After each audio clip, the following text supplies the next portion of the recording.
무슨 말씀인 것 같습니까? 이스라엘에 무슨 문제가 있는 것 같습니까?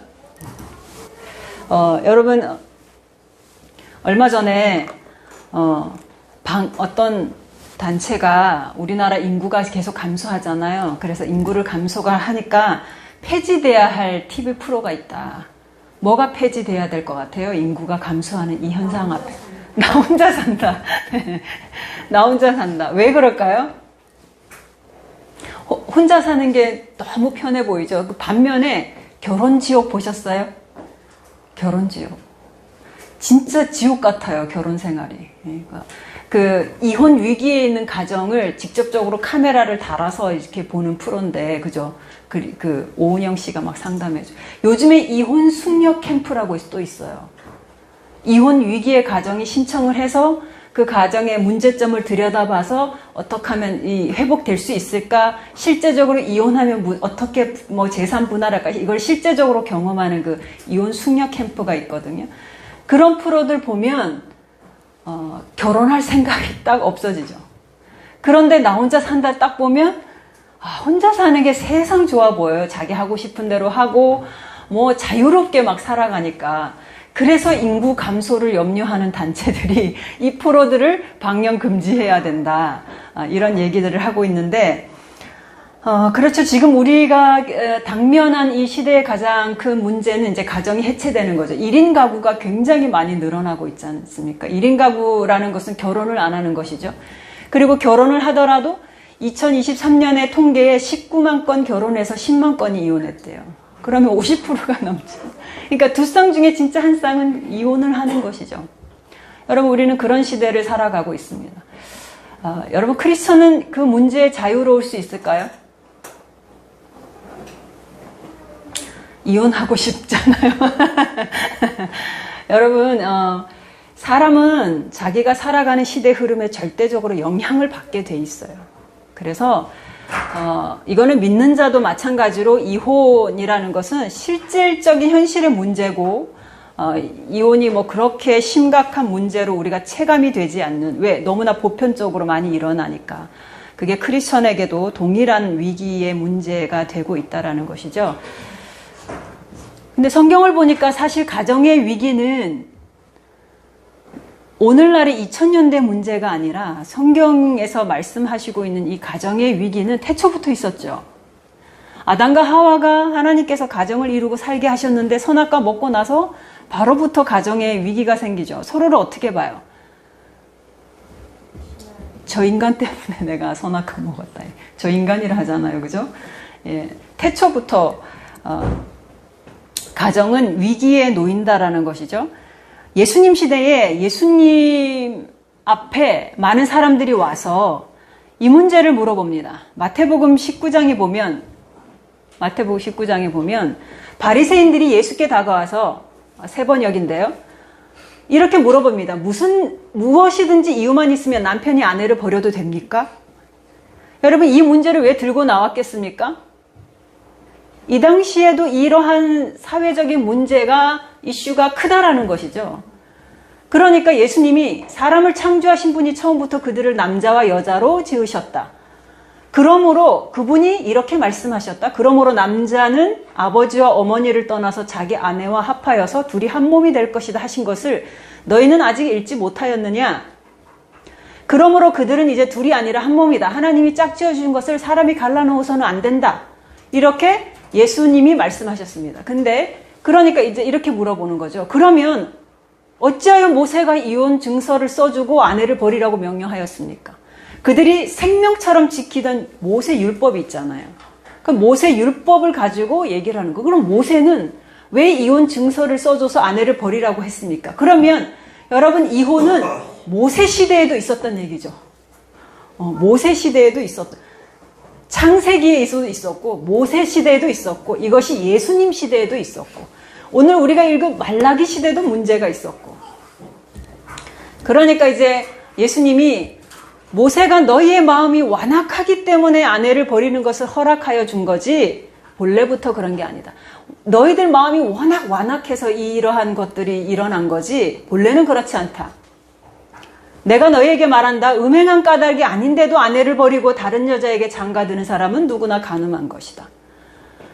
그러니까 이 남자들이 다른 여자랑 결혼하고 싶어서 자기 원래의 아내에게 음행에 대한 어떤 누명을 씌워서 막 이렇게 버리는. 그래서 여러분 그 율법 읽다 보면 그게 나오잖아요. 의심의 소재. 이 아내가 진짜 간음을 했는지 안 했는지 막 뭘 석 타가지고 마셔봐갖고 그게 진짜 간음을 했으면은 이 여자가 바로 죽고 그런 거 율법 읽어보셨죠? 그러니까 그러한 율법이 왜 생겼냐? 그러한 일들이 많으니까 생기는 거죠. 근데 여러분 당연한 거예요. 음행한 까닭이 아닌데도 아내를 버리고 다른 여자에게 장가드는 거 누구나 가늠하는. 사실 이거 당연한 거잖아요. 근데 반응이 어때요? 제자들이 이렇게 말하는 거예요. 남편과 아내 사이가 그러하다면 차라리 장가들지 않는 게 좋대요. 그러니까 이들의 사상에는 뭔 생각이 있는 거예요? 아니, 한 여자랑 어떻게 평생 살아요? 하는 거죠. 이혼하고 싶으면 이혼하고 이렇게 해야지. 아내와 남편 사이가 이렇다면 이렇게 헤어지지 못한다며. 그러니까 이러한 이상한 반응을 한다라는 것은 여러분 그만큼 이 가정이 해체되는 것이 이 시대에도 보편적인 많은 일들로 일어나고 있었다라는 것이죠. 그래서 성경에 보면 아담과 하와도 문제가 있고, 여러분 우리가 정말 믿음의 조상이라고 고백하는 아브라함, 자기 아들을 100세에 얻은 유일한 아들까지도 하나님 앞에 바치는 엄청난 믿음의 조상 아브라함, 부부 생활 어땠을까요?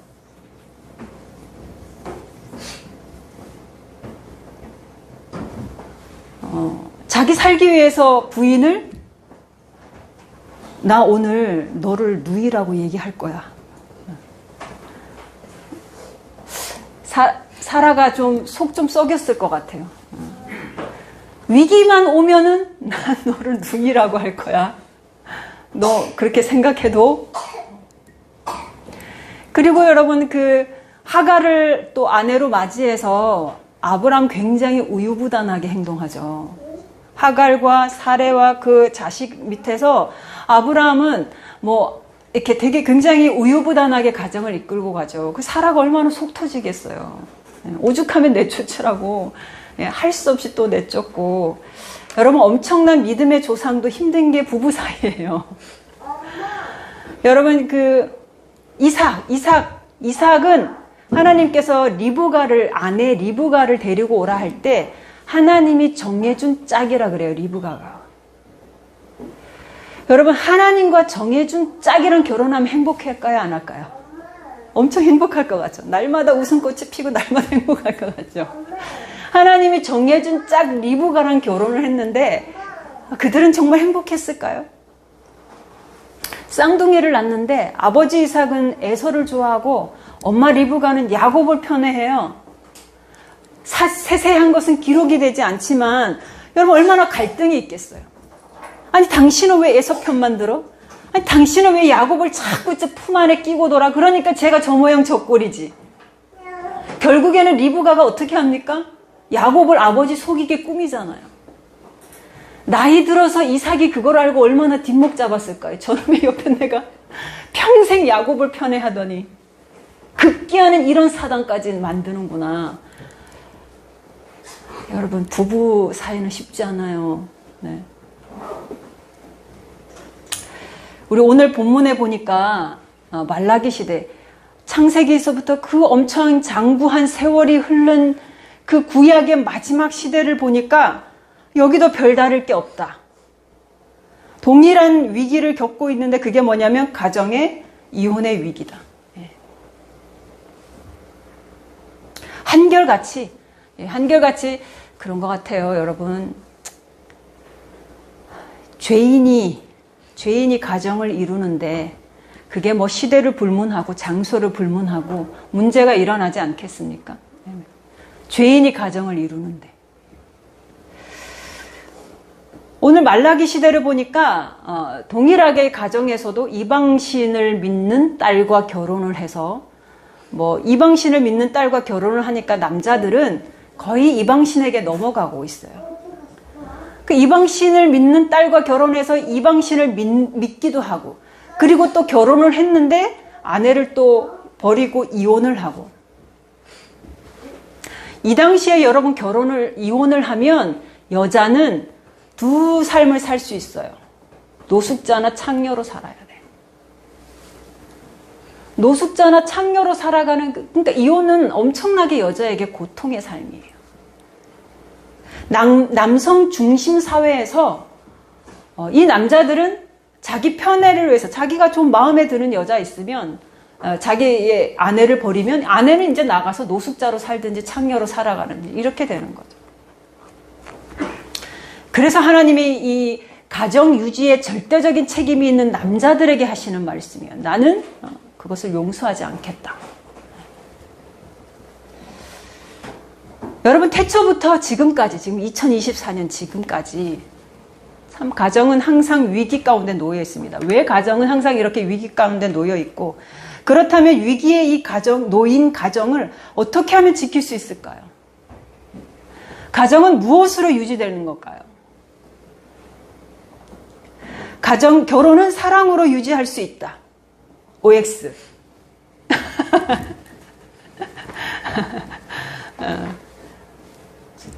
벌써 깨달았어. 결혼한 지 몇 년이요? 고개를 아주 강하게 흔들었어. 결혼한 지 몇 년인데 결혼은 사랑으로 유지되는 게 아니라는 게 절대 이렇게 흔들었단 말이에요. 여러분 사랑이란 감정이 여러분 계속 유지됩니까? 어떤 남편이 늘 아내 사진을 가슴에 품고 다녀요. 늘 아내 사진을 가슴에 품고 다니면서 바깥에서 힘든 일이 있을 때마다 아내 사진을 보고 그래 다시 힘을 내고 일어서고 힘을 내고 일어서고. 근데 아내가 그걸 알게 됐어요. 그러면서 남편한테 내가 당신한테 그런 존재였냐고.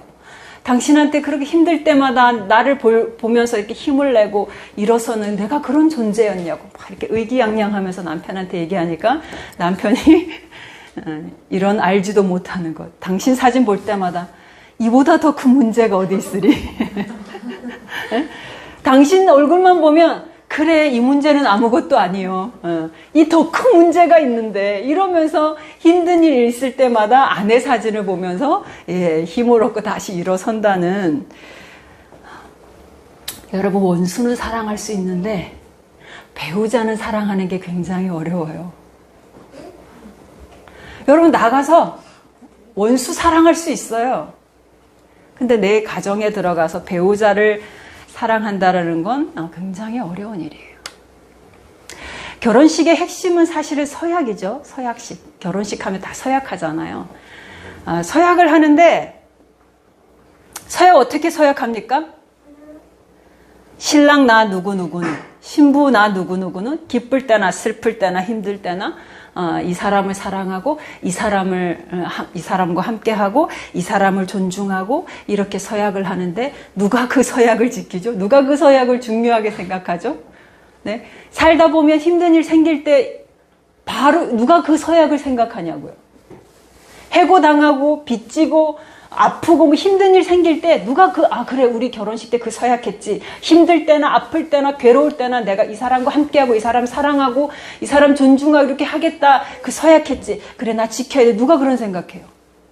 서약은 했지만 힘들면 뭐 그냥 다 잊어버리는 게 서약이지 않아요. 그래갖고 실제로 어떤 목사님이 외국의 목사님이 하도 이 서약을 너무 그냥 화려하게 신랑 신부가 화려하게 꾸며갖고 서로 지금 그 순간에 막 이뻐갖고 황홀하게 빠져갖고 서약할 때 막 나는 이 사람을 막 죽는 힘을 다해 끝까지 영원토록 사랑하며 살겠습니다. 이 이빠른 서약을 하도 해가지고 이 목사님이 조금 진실되게 서약하게 하려고 진짜 진실되게 서약하게 하려고 구체적으로 이렇게 목사님이 얘기를 했대요. 신랑 먼저 신부에게 신부 당신이 결혼하면 몇 년이 지나면 침실에 들어가면 배불뚝이 아저씨를 만나게 될 겁니다. 당신의 남편이 침대에 누워서 시리얼을 접시채로 입에 털어놓고 우적우적 씹으면서 축구를 보고 있겠지요. 당신의 남편이 이 시리얼을 먹던 그 스푼으로 중간중간 등을 긁을 겁니다. 그래도 끝까지 사랑으로 이 결혼을 유지하겠습니까? 이렇게 실제적인 이 문장으로. 그러면서 신랑, 당신의 아내는 그것을 보면서 절대 견디지 못할 겁니다. 당신의 아내는 그런 당신에게 당신 엄마처럼 말하기 시작할 겁니다. 이렇게 하지 마라, 저렇게 하지 마라, 먹을 때 소리 내지 마라, 식탁에서 똑바로 앉아서 먹어라, 늘 잔소리를 할 겁니다. 근데 잔소리뿐만 아니라 몸매도 엄마처럼 변할 겁니다. 서약하시겠습니까? 예. 실제적으로 좀 알고 서약하라고. 막 이쁘게 해놓고 내가 기쁠 때나 슬플 때나 이래놓고 실제로 힘든 일이 생기면 또 잘 헤어지니까. 어제 대현이랑 밥 먹으면서 박위 결혼식을 봤어요. 여러분 박위 결혼식 보셨어요? 꼭 보세요. 우리 같이 울면서 봤어요. 여러분 서약은 그렇게 하는 거예요. 인간만의 약속으로 서약하는 게 아니라 그 두 부부는 기도로 서약하더라고요. 주님한테 서약하더라고요. 주님, 제가 이러이러해서 이렇게 가정을 꾸립니다. 주님 도와주세요. 이렇게 주님만을 바라보며 이렇게 하겠습니다. 예수님의 이름으로 기도합니다. 신랑도 신부도 예수님 이러면서 예수님한테 서약을 하더라고요. 여러분 인간만의 약속은 지켜질 수가 없어요. 지키려고 서약합니까? 그냥 하는 거지. 근데 여러분 하나님 앞에 한 서약은 틀려요. 그래서 결혼식에는 정말 하나님 앞에 서약을 해야 되는 거예요. 제가 여러분한테 한번 말씀드린 적이 있잖아요. 저도 결혼 그만두려고 그랬다고. 저는 주의 종으로 살아가는 삶이 너무 힘들어서 안 되겠다. 나는 그릇이 안 된다. 접어야 되겠다. 그래서 짐을 다 싸서 이제 목사님 몰래 집을 나가려고 집을 나가려고 할 때 제 발에 딱 걸린 게 뭐라 그랬어요? 제가 이 결혼식 때 제가 손 얹고 서약한 그 성경책이 제 발에 딱 걸렸다 그랬잖아요. 그래서 성경책을 딱 폈는데 야고보서 말씀에 인내를 온전히 이루라. 그거 딱 이게 보고 제가 그렇지. 내가 주님 앞에 이 성경책에 손 놓고 약속했지. 그러면서 지금까지 참고 살아서 지금 이렇게 이 모양 이 꼴로 살아가잖아요, 여러분. 오늘 2장 14절에 보니까 너희는 이르기를 어찌 됨이니까 하는도다. 이는 너와 내가 어려서 맞이한 아내 사이에 누가 증인이다? 하나님이 증인이시다. 여러분 아내와 남편의 결혼의 증인은 하나님이신 거예요. 그래서 여러분 하나님 앞에 서약을 해야 되는 것이죠. 여러분 가정을 지키고 가정을 유지하는 것은 여러분 한번 따라해 보실래요? 내 가정에 나보다 더 큰 주권자가 있어야 된다. 동의하십니까? 나보다 더 큰 주권자가 있어야 여러분 이 가정을 지키려는 힘과 마음이 생겨요. 내 생각과 내 힘으로는 뭐하러 지켜? 나 혼자 산다가 훨씬 좋은데.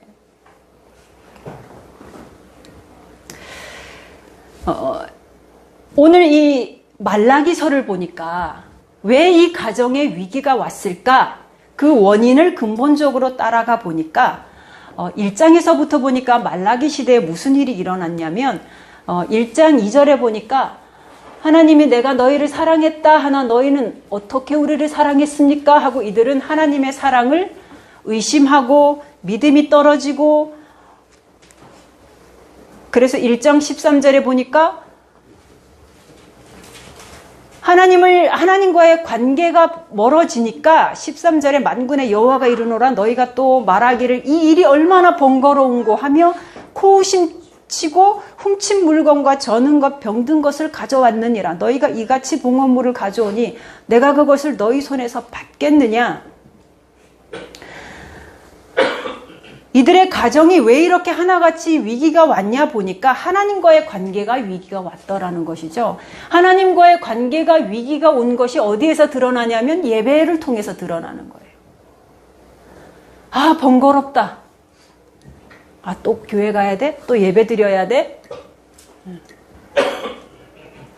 예배를 소홀히 여기고 형식적으로 억지로 무미건조하게 하나님과의 관계가 끊어지니까 여러분, 이게 예배의 무너짐으로 나타나고 예배의 무너지니까 당연하게 따라오는 게 가정의 위기라는 것이죠.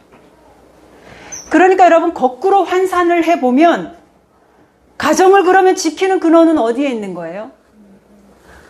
하나님과의 관계에 있는 거예요. 여러분들의 가정을 지킬 수 있는 힘은 하나님과의 관계에 있는 거예요.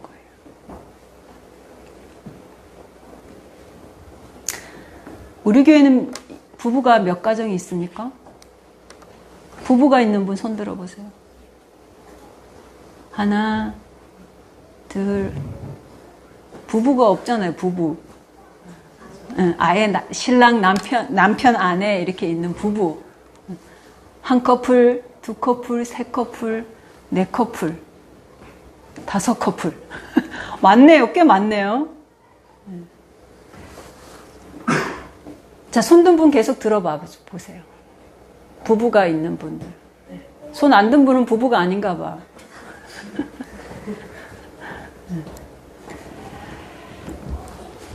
자, 여러분에게 질문해 봅니다. 여러분의 가정의 주인은 누구십니까?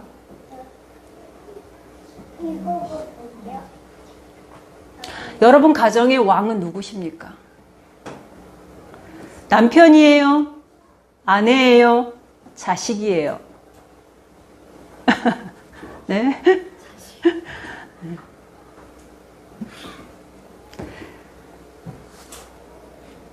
여러분의 가정을 유지하는 비결은 여러분들이 하나님 앞에 굴복하는 시간이 있어야 돼요. 여러분, 부부가 같이 교회를 다니는데 내 가정이 지금 하나님 원하시는 대로 세워지지 못하고 있다. 여러분, 하나님 그 책임 물으십니다. 부부가 같이 교회를 다니는데 각자가 하나님이 내 가정의 진짜 주인 되심 앞에 굴복하는 시간이 있어야 돼요. 여러분, 그게 어떨 때는 잘 될 때가 있지만 어떨 때는 정말 통곡하면서 그 진리 앞에 내려놔야 될 때도 있어요. 정말 나를 죽이고 내 고집과 내 생각을 죽이고 하나님의 주권 앞에 내가 정말 통곡하면서 굴복할 때도 있다고요. 내려주세요. 그런 시간들이 있어야 돼요. 그래야 여러분 가정을 지킬 수 있어요. 여러분 생각해 보세요. 우리 얼마나 우리가 미숙합니까? 얼마나 불완전합니까? 여러분, 가정을 망치는 주범이 나 아니에요. 내 지식과 내 힘과 내 뜻으로 내 가정의 주권으로 내가 이행하려고 하니 여러분, 내가 우리 가정을 망치는 주범 아니에요. 저도 그렇게 고백하거든요. 저도 요즘에 그렇게 회개해요. 주님, 뒤돌아보니까 내가 내 가정을 망치는 주범인 것 같아요. 내가 다 이 잘못 세워난 거 주님 회개하니까 주님이 다시 세워주세요. 주님의 왕되심 앞에 내가 굴복하지 못한 것들이 나이 들수록 이게 보이고 깨달아져요. 지금이라도 주님 늦지 않았다고 생각하니까 지금이라도 주님이 왕 되셔서 세워주세요. 지금도 그렇게 고백하고 있거든요. 여러분, 우리가 한순간도 주님의 마음과 주님의 지혜와 주님의 은혜가 없이 어떻게 우리 가정을 세울 수가 있겠습니까? 내 가정의 주인은 내가 아닙니다. 하나님의 왕되심 앞에 여러분 굴복하는 시간이 반드시 있으셔야 돼요. 에베소서에 보니까 에베소서의 5장의 가정에 대한 말씀이 유명한 말씀 있잖아요. 에베소서 제가 안 적었군요. 에베소서 5장 한번 펴보세요.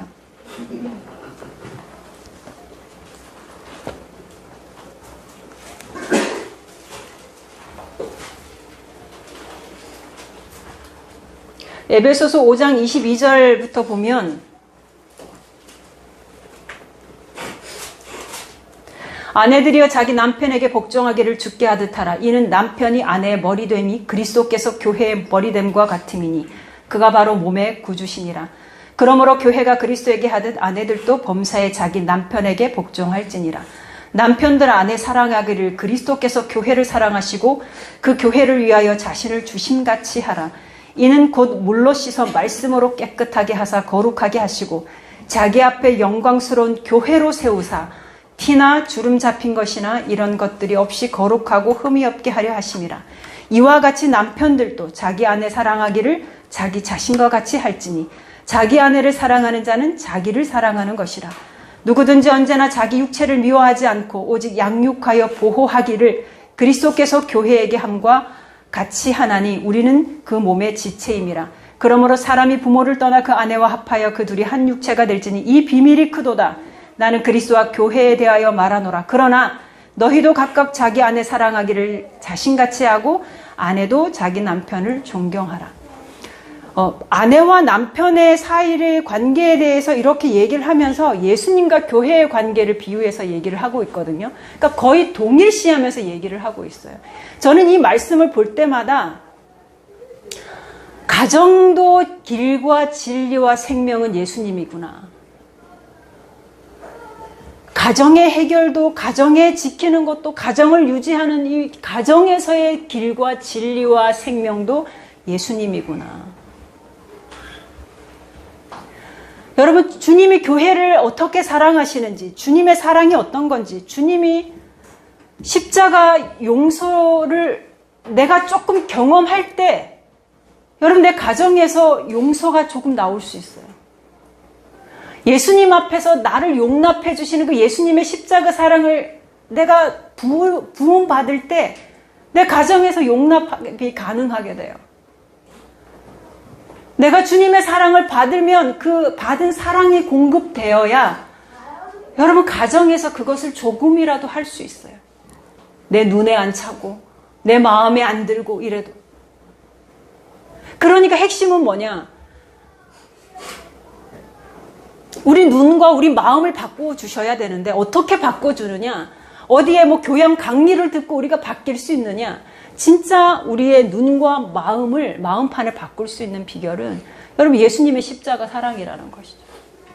그 사랑을 여러분 공급받아야, 그 은혜를 공급받아야, 그거 받지 못하면 부부관계, 부모 자식 간의 관계 유지하기가 쉽지 않다라는 것이죠.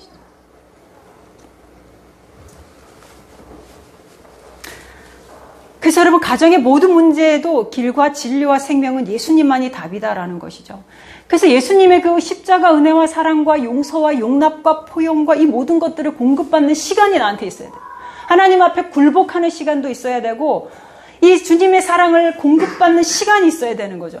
그 시간이 예배를 통해서 주어진다는 거죠.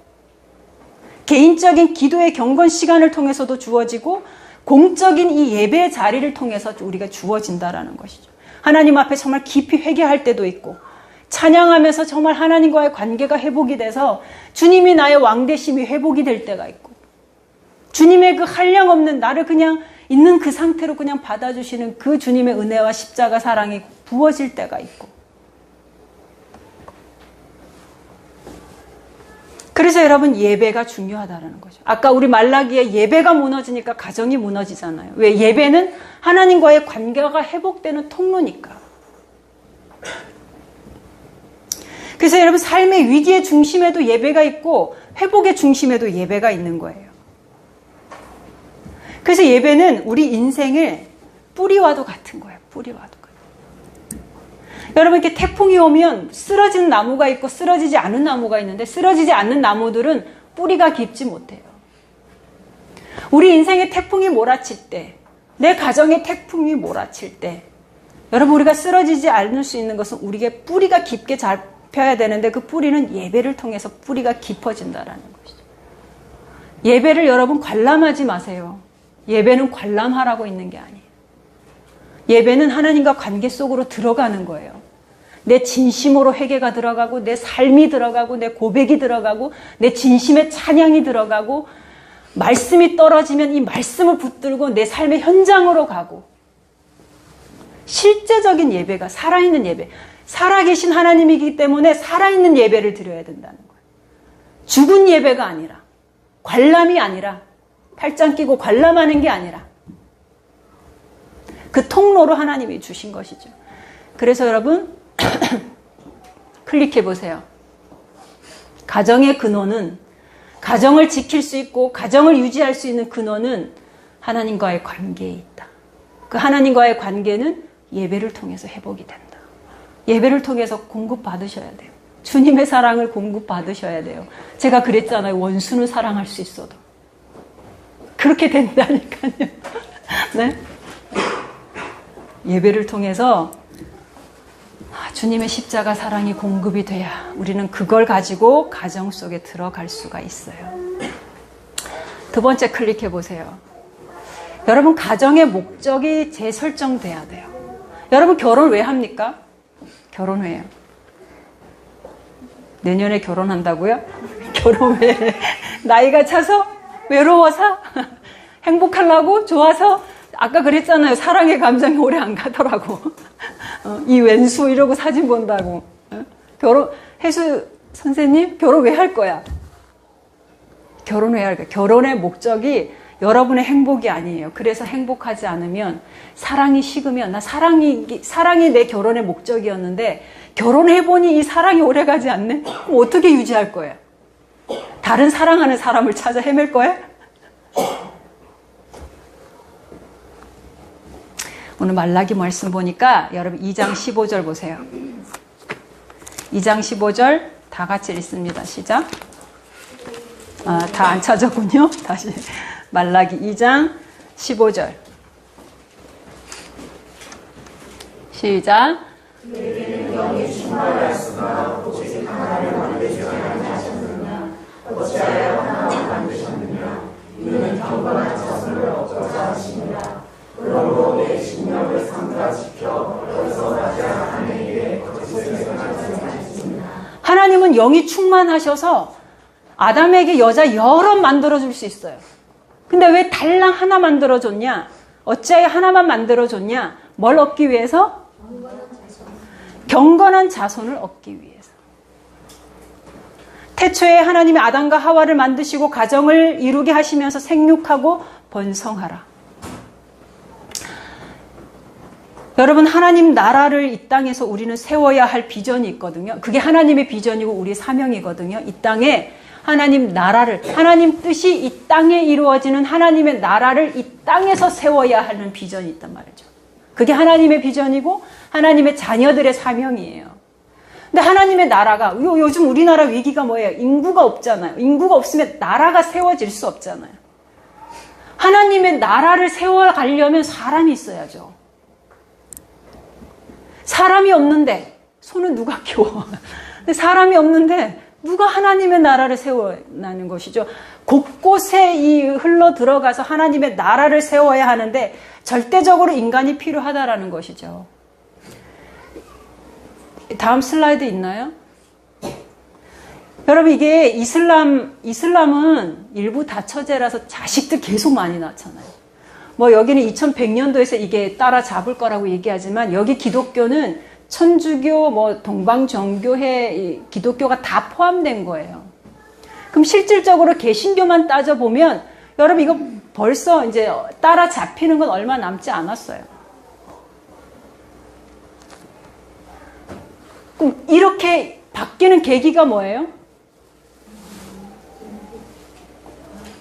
애를 안 낳고 애를 낳아도 지금 믿음의 다음 세대로 전수되고 있어요, 지금. 왜 안 전수되고 있어요? 그거 하나도 중요하게 생각하지 않거든요, 크리스천 부모들이. 여러분, 가정의 목적 재설정돼야 돼요. 가정의 목적은 뭐냐? 하나님 나라를 세우는 경건한 자손이 계속 이어져 가기 위해서. 여러분, 예수님이 우리 보고 소금이라 그랬잖아요. 소금은 썩지 않기 위해서 소금이 몇 프로 있어야 되잖아요.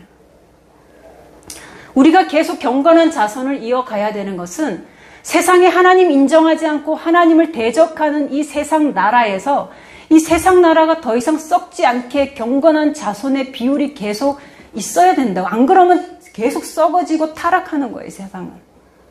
더 답이 없어지는 거예요. 소금 같은 경건한 자손들이 계속 세워져야 된다라는 것이죠. 그래서 아직 아이를 낳지 않는 분들에게 제가 산후우울증 예방주사를 놔드릴게요.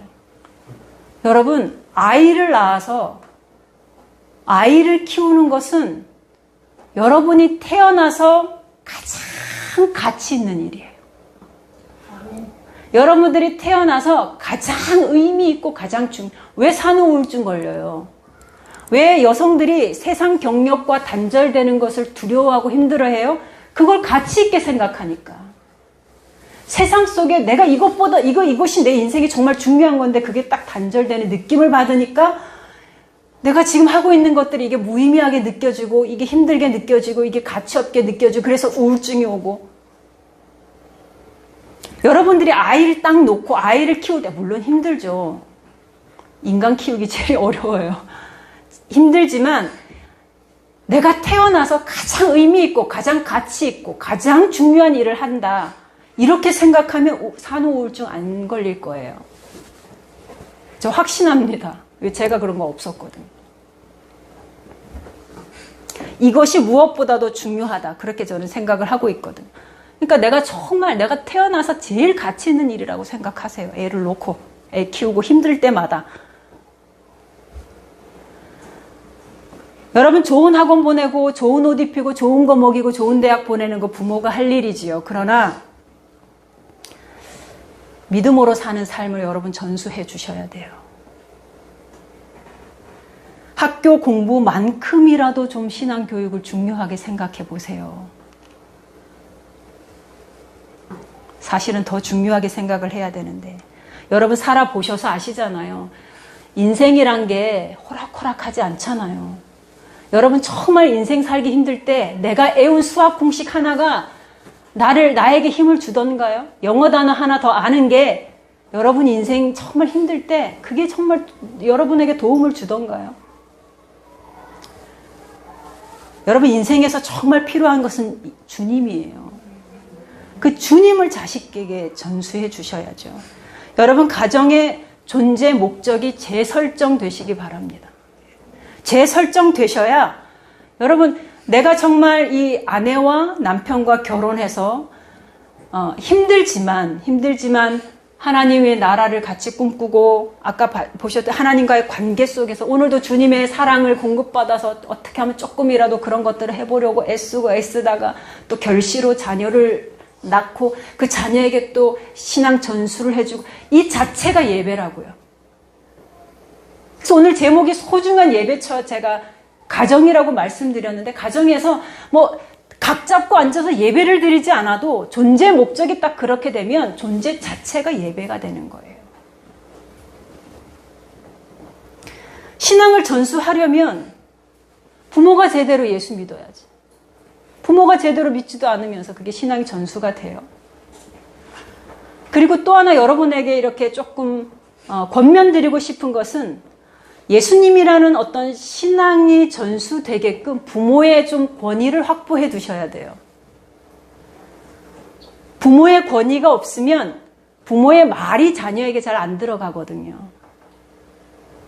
그러니까 어느 정도 부모가 권위가 있어야 부모가 중요하게 여기는 가치를 전할 때 그게 들어가는 공간이 돼요. 그래서 예수를 전할 수 있는 권위는 어느 정도 조금 확보해 두셔야 돼요. 친근하게 지낼지라도. 여러분의 가정 존재 자체가 예배가 되시기를 축복합니다. 세 번째 가정의 이 역할에 대해서 마지막으로 여러분들에게 좀 드리고 싶은 말은 이상처럼 되면 얼마나 좋아요. 그죠? 여러분 가정을 놓고 제가 지금까지 이렇게 많은 말씀을 드렸는데 내가 알고 있는 이 이상만큼 내 가정의 현실이 그렇게 되면 얼마나 좋아요. 제가 보니까 알고 있는 이상과 가장 거리가 먼 현실의 괴리를 맛보는 현장이 가정인 것 같아요. 그래서 신앙인들이 가장 좌절하는 영역이 가정이 아닐까. 나는 뭐가 좋은지 이제 알았어. 이상이 뭔지 알았어. 그래서 내가 그 바른 이상을 꿈꾸고 애쓰고 막 하는데 이상대로 잘 되지 않아. 내 자식은 교회 나가기 싫어하고 내 남편은 끊임없이 세상 가치관으로 가고 내 아내도 그렇고 막 이렇게. 여러분 제일 응답되지 않는 기도가 뭐예요? 가정에 대한 기도죠. 크리스천들이 제일 좌절하는 영역이 가정이 아닐까. 그래서 크리스천들은 이상을 이상에 대한 열정이 크면 클수록 딜레마에 빠져요. 왜 안 되지? 그래서 이런 딜레마에 딱 쓰죠. 이 상을 포기해버려. 이 현실을 포기해버려.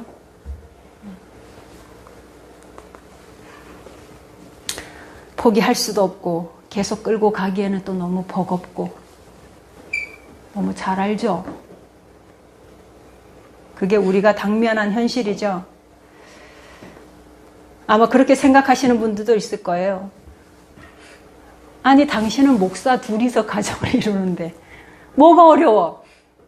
그냥 되지. 그냥 뭐 주님 뜻대로 그냥 할렐루야지. 여러분 쉬운 가정 하나도 없습니다. 제가 그랬잖아요. 믿음의 조상 아브라함이 제일 안 되는 영역이 가정이라고. 쉬운 가정 하나도 없어요. 여러분이 오늘 제 설교가 진심으로 다가온다면 여러분 제가 그냥 이게 경험하지 않고 하는 게 아니라는 걸 알게 될 거예요. 우리나라의 원로 목사님 중에 굉장히 훌륭하신 박영석 목사님, 제가 저번에도 말씀을 드렸지만 이 목사님이 늘 하시는 말씀이 그래요. 연세가 드셔서 이렇게 쭉 하시는 말씀이 늘 동일한 말씀을 하시는데 결혼은 인생 학교다. 결혼이라는 것은 인생 학교다. 경호야 학교 가는 거 학교 안 가도 된다면 안 가고 싶지. 그치? 학교 가는 거 쉽지 않아요. 맨날 아침에 일어나야 되지. 가갖고 그 규율에 딱딱 맞춰야 되지. 숙제해야 되지. 시험 쳐야 되지. 공부해야 되지. 애들은 의문일 거예요. 왜 이걸 다녀야 되지? 근데 부모님은 죽어라고 보내. 이거 안 보내면 큰일 날 것 같이 생각해서 부모님 죽어라 보내. 아이들은 이거 왜 다녀야 되지? 근데 여러분 졸업하게 되면 6학년 졸업하면 딱 6학년 정도의 사회성이 길러지죠. 내 자기 중심성으로만 살다가 6학년 졸업할 때쯤 되면 그만큼 커 있어요. 중학교 졸업할 때 되면 또 그만큼 커 있어요. 고등학교 졸업하면 여러분들이 지금 이렇게 다 성인이 돼서 살아가고 있는 것은 매일매일 그 힘든 학교 생활을 이겨낸 결과예요.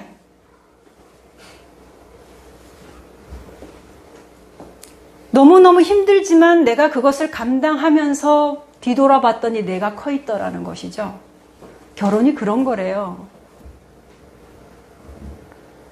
너무너무 힘들고 뭐 하나 마음에 드는 게 없고 왜 기도해도 안 되고 이렇게 힘든 현실들을 매일매일 눈 뜨고 이렇게 지켜보고 거기서 내가 살아가는데 여러분 그 목사님이 하시는 말씀이에요.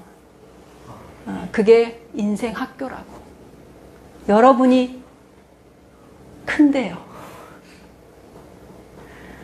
나와 너무나 다른 남자와 나와 너무나 다른 여자와 부대끼면서 갈등하면서 정말 자식 문제는 진짜 내가 원하는 대로 되지 않잖아요. 뭐 하나 내가 원하는 대로 되지 않는 이 가정에서 부대끼고 시간이 지나고 나면 우리가 커 있대요. 가정은 나를 키운대요. 가정을 통해서 하나님은 우리를 성화시킨대요. 저는 먼저 치열하게 살아보신 그 인생 선배의 그 목회자의 그 원로 되신 그 목사님의 말씀의 가르침이 저는 크게 와 닿았어요. 그렇구나. 그래서 그런 과정이 없는 분들은 어때요? 성숙하지 않죠? 네. 그죠?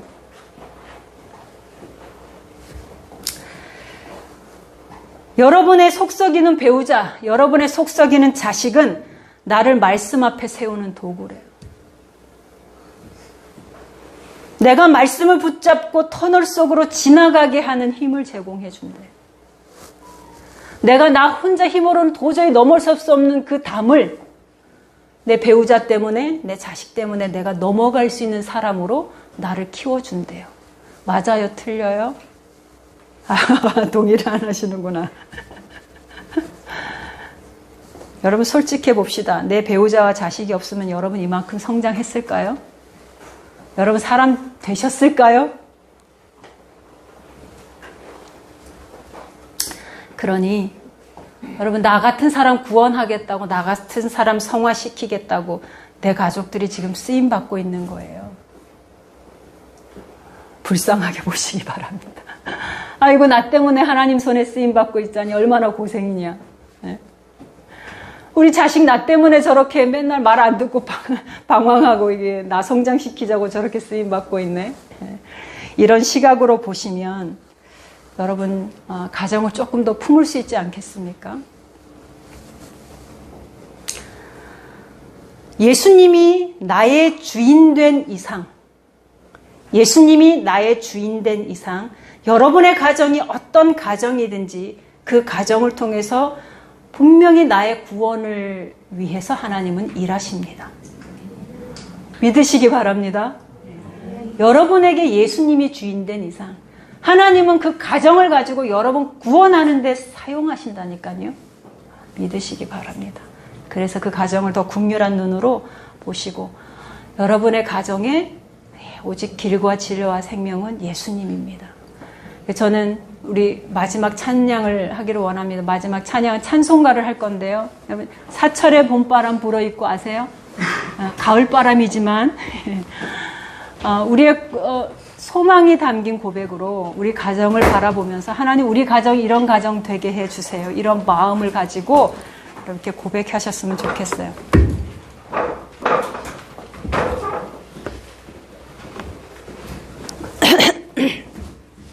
다 같이 일어서서 찬양합니다. 찬송가 559장이네요.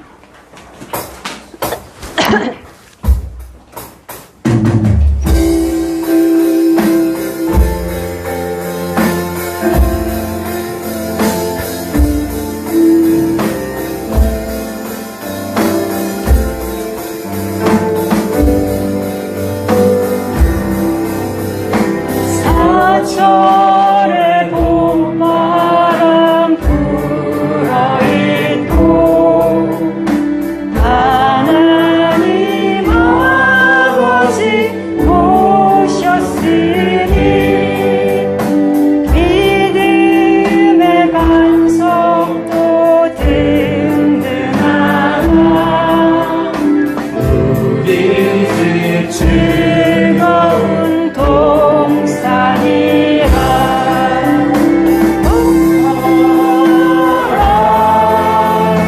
임마누엘 예수만 섬기는 우리 집 고마워라. 임마누엘 복되고 즐거운 하루하루 어머니 우리를 보이시고 형제들 사랑에 뭉쳐있고 기쁨과 서름도 같이 하니 한간의 조가도 천국이라. 고마워라 임마누엘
좋으신 주님,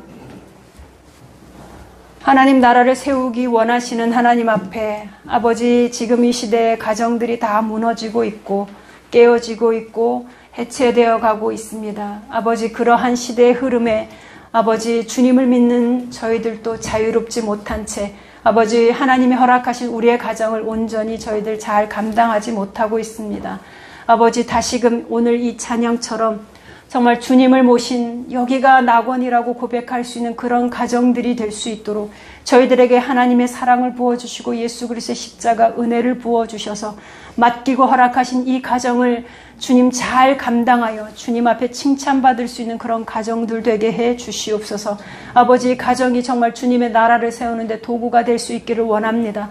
때로는 우리의 마음과 현실이 너무 달라서 낙심할 때가 많지만 그래도 주님이 우리의 가정을 붙들고 지금도 통치하신다는 그 믿음을 놓지 않게 해주시고 좌절하지 않게 해주시고 끝까지 주님과 동행하는 그러한 가정들 될 수 있도록 허락해 주시옵소서. 하나님 오늘도 예물 드리고 주님 앞에 이렇게 진심으로 예배를 드리는 손길들 주님 축복해 주셔서 아버지 이들이 거하는 가정들이 다 예수님의 능력으로 회복될 수 있도록 주님 붙들어 주시고 또한 세상 속에서 나가서 아버지 물질을 버는데도 부족함이 없도록 주님 그 속에서도 하나님의 나라를 이루는데도 부족함이 없는 주님의 귀한 손길들로 채워 주시옵소서. 지금은 우리를 사랑하시는 예수 그리스도의 십자가에서 죽으시고 부활하신 예수 그리스도의 가장 크신 은혜와 하나님 아버지의 사랑과 성령님의 내주 교통 충만하심이 오늘도 하나님 앞에 온전한 가정을 이끌고 살아가는 우리 성도들 머리 위에 지금으로부터 영원토록 함께 계실지어다. 아멘.